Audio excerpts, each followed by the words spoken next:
Bonsoir à tous, bienvenue dans votre émission La Réunion Lula. Dans quel état sont les entreprises avec ce Covid et surtout avec cette situation qui perdure? Nous allons poser la question à un chef d'entreprise dans Cosmo Réunionnais.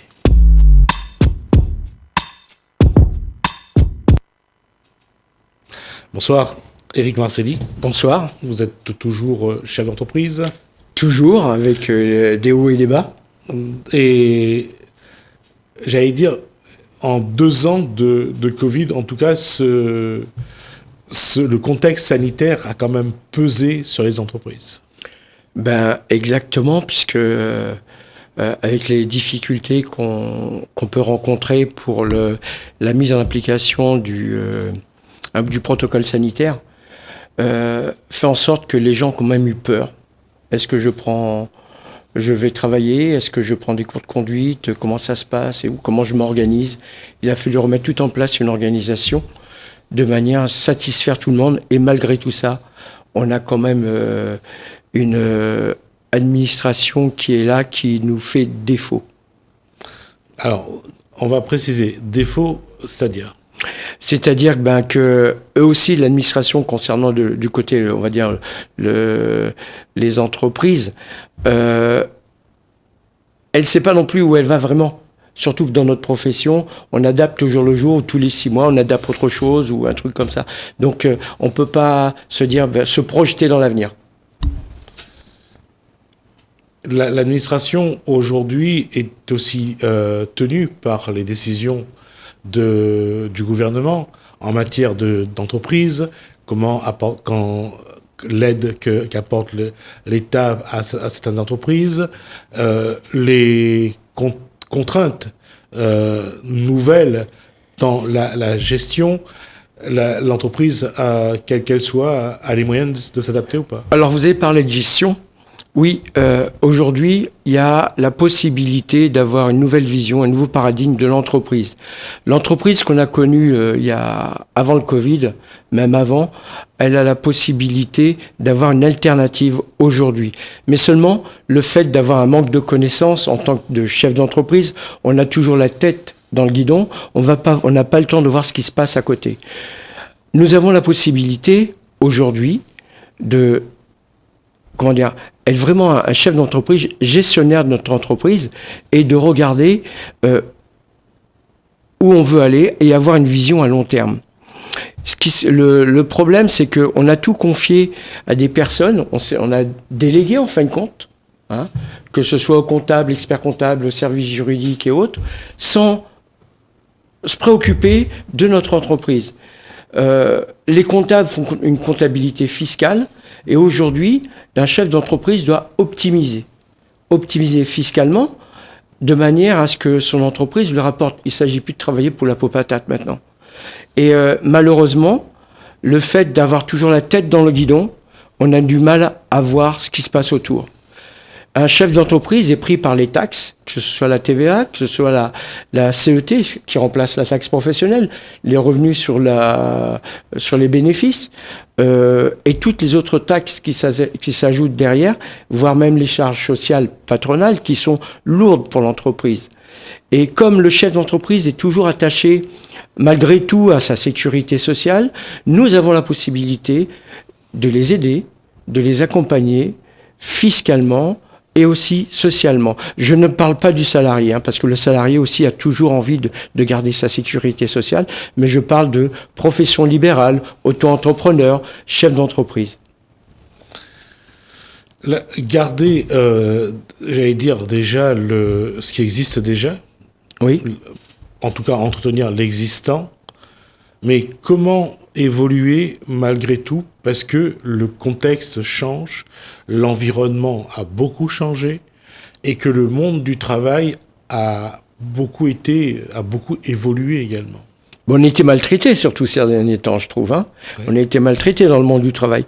Mais comme je vous le disais tout à l'heure, le manque de connaissances fait que on perd beaucoup d'argent. On veut pas se former parce que dès que l'instant on a son entreprise ou autre, quel que soit dans le métier qu'on pratique, on a du mal à sortir de ce chemin, de ce rail, et de voir autre chose à côté.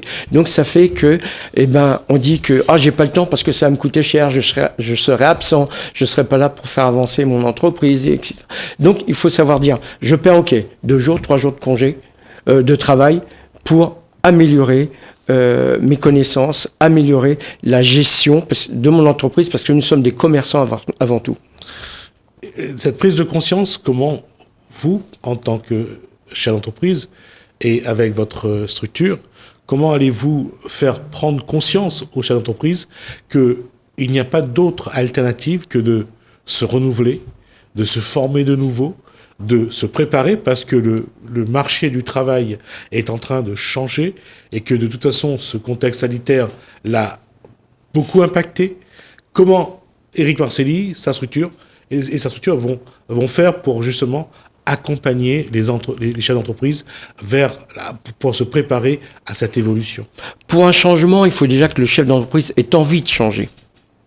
S'il n'a pas l'envie, on peut rien faire. S'il n'est pas motivé, ça sert à rien. C'est une démarche, bien sûr, de personnel, de se renseigner pour s'améliorer, mais s'il n'a pas cette démarche, ça va être difficile. Ou sinon, dès l'instant qu'on veut créer, on a un projet d'entreprise, de venir nous contacter. À ce moment-là, on va les aider, on va les accompagner, montrer toutes les différentes, toutes les différentes possibilités que nous avons, pour optimiser, aussi bien pour sa retraite, aussi bien socialement, aussi bien fiscalement, et ainsi de suite. C'est peut-être un peu fort comme question, mais le paradigme a changé. La vision a changé. La vision a changé en 2 ans.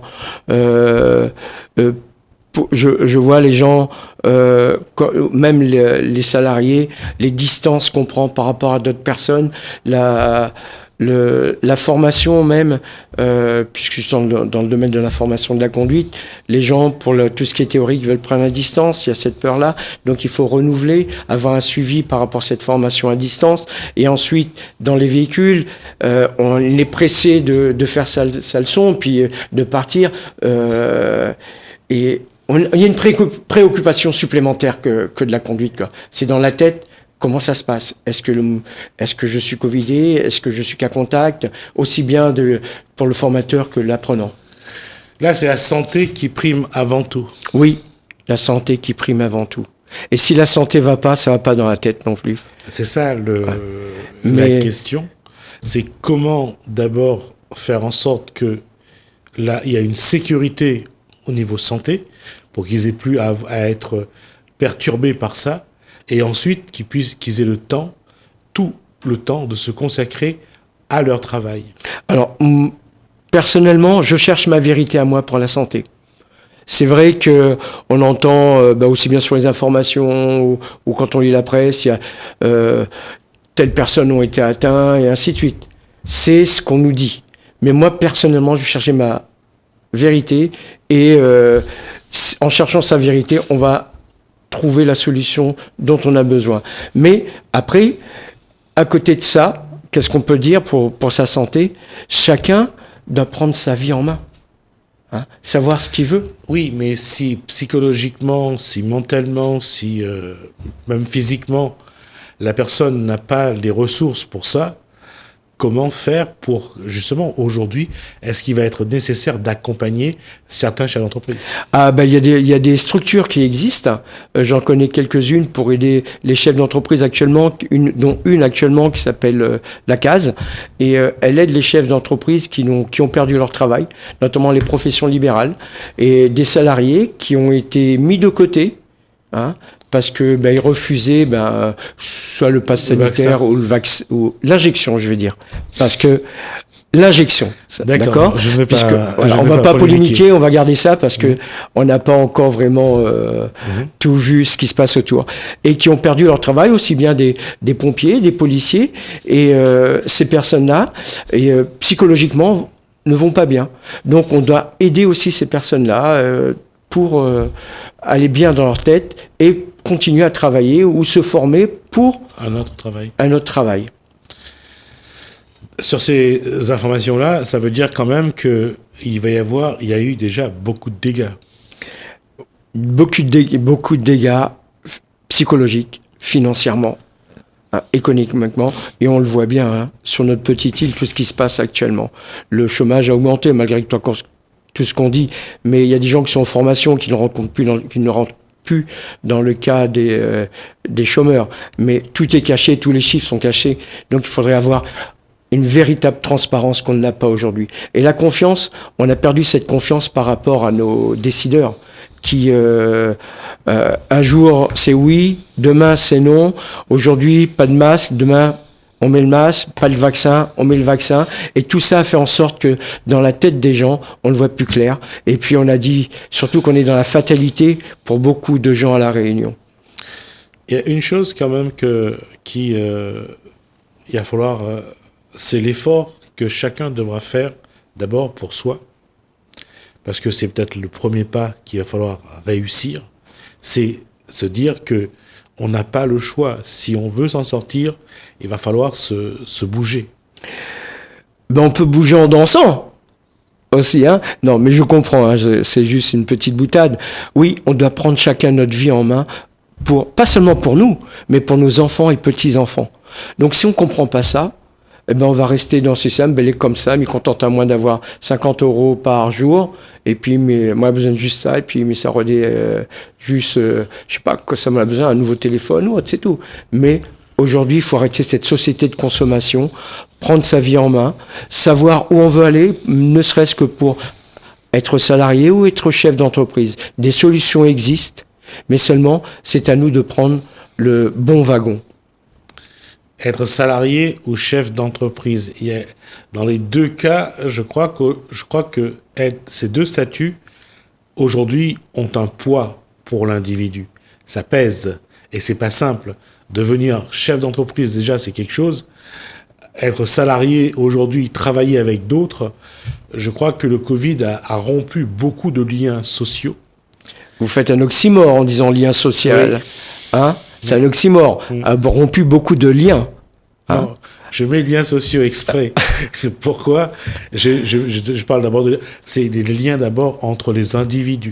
Mais on a perdu cette humanité, ouais. Tout simplement. On a perdu l'humain et on le rencontre tous les jours. Et simplement au niveau des administrations, tout se fait sur Internet. Actuellement, on aide des personnes qui sont à la retraite parce que les opérateurs sociaux, comme vous dites, hein, que ce soit CMADR, HLMR, ont changé tout leur fonctionnement, même l'administration en elle-même, que ce soit les impôts ou autres, tout se fait sur Internet. Et nous avons, là où je travaille, beaucoup de personnes qui ne savent pas ouvrir la page Internet pour remplir leur déclaration. Et ils sont en train de tout perdre aussi. Et c'est pareil pour les chefs d'entreprise. On a besoin d'accompagnement. Il faut arrêter de dire « je laisse tout au comptable, je laisse tout à l'administration ». Non, je l'ai vécu, c'est dur quand même, mais il faut être prêt à changer. Et le changement, il faut que chaque personne le crée par lui-même et on aura un changement total.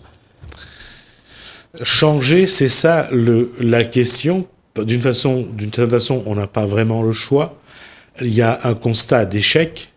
Parce que, d'abord, j'allais dire, de travail professionnel, donc financier, il y a eu aussi ce constat dans la vie de tous les jours. Pas mal de couples ont préféré se séparer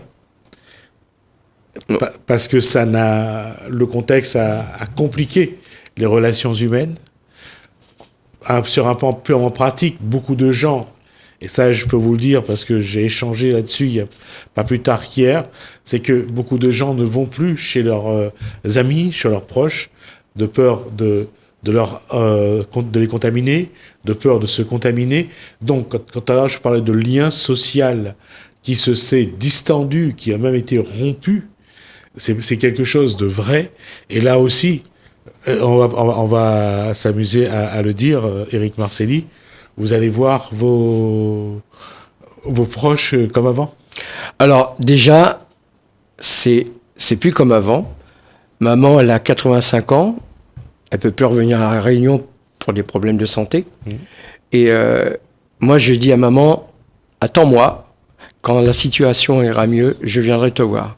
Parce qu'il est inadmissible, juste pour mon cas personnel que je connais bien, qu'on ait besoin d'un pass vaccinal qui rentre en vigueur aujourd'hui, pour aller en métropole, alors qu'on est département français, et que différents départements en France, par exemple de passer des Yvelines à l'Essonne, on n'a pas besoin de passe vaccinal. Alors soit on est français entier, ou soit on est à moitié. Et là, il y a bien un problème que nos élus auraient dû travailler dessus, puisque quand on quitte la Réunion, d'après tous les tests qu'on fait quand on prend l'avion, il n'y a pas de problème. Donc je traverse dans l'avion, il ne devrait pas avoir de souci, puisqu'on ne s'arrête pas dans d'autres pays. Donc est-ce que vraiment on est français à part entière? Cette question-là, elle se pose pour... des Réunionnais posent cette question souvent sur des éléments qui marquent la différence entre ce qui se vit à La Réunion et sur ce qui vit en métropole. Mais nous devons aussi tenir compte de l'insularité, de la distance avec la métropole, de la... j'allais dire, d'un contexte, bien sûr, géographique, puis d'un contexte aussi... Je veux dire, quand on est RUP, région ultra-périphérique, ça veut dire aussi qu'on est loin de l'Europe, donc de la métropole. Oui, mais on s'est rapproché rapidement avec Internet aussi, d'accord? Je peux vous le dire. Mais pourquoi... Je parlais géographiquement. Géographiquement, il n'y a pas de souci, je suis d'accord avec vous. Mais pourquoi on n'a pas pris ce contexte-là en compte, alors que Monsieur le Préfet, il a tout ce qu'il faut dans les mains pour dire oui, il y a possibilité ou pas, parce qu'il a le pouvoir de décider. Et c'est lui qui gère la Réunion. Oui, je ferme, non, j'ouvre. Il fait ce qu'il veut, bien sûr avec l'ARS à côté. Mais moi, personnellement, je suis pas le seul dans ce cas-là. Il y a d'autres personnes. Il y a d'autres chefs d'entreprise qui ont leur entreprise soit sur Mayotte, soit sur la métropole, ou soit même à côté à Maurice, et qui ont des difficultés aussi. Donc, il faut trouver d'autres moyens, d'autres alternatives pour travailler autrement. Et je suis plus quelqu'un qui préfère avoir l'échange en face à face que sur Internet ou faire une visio. Ça, c'est pas mon truc. On voit toutes les émotions quand une personne est en face de nous, savoir ce qu'elle ressent ou pas. Le corps, il parle. Et quand on a une visio, c'est différent. On peut faire autre chose à côté. Donc, il n'y a pas de lien, comme vous avez dit. Mais justement, ça amène ce contexte on avait abordé en début de cette émission. Éric Marcely, c'est comment d'abord l'homme, le père de famille, le conjoint, le chef d'entreprise va s'adapter à ce contexte-là. Quelles vont être ses décisions? Ces décisions, que ce soit pour économiquement, ces décisions, que ce soit ses relations, que ce soit du service, que ce soit de la production, nous pouvons l'accompagner de ce côté-là, de manière à avoir ce changement dans la tête. Et ces décisions, c'est lui qui va les prendre. C'est pas Éric Marcely qui prendra pour lui.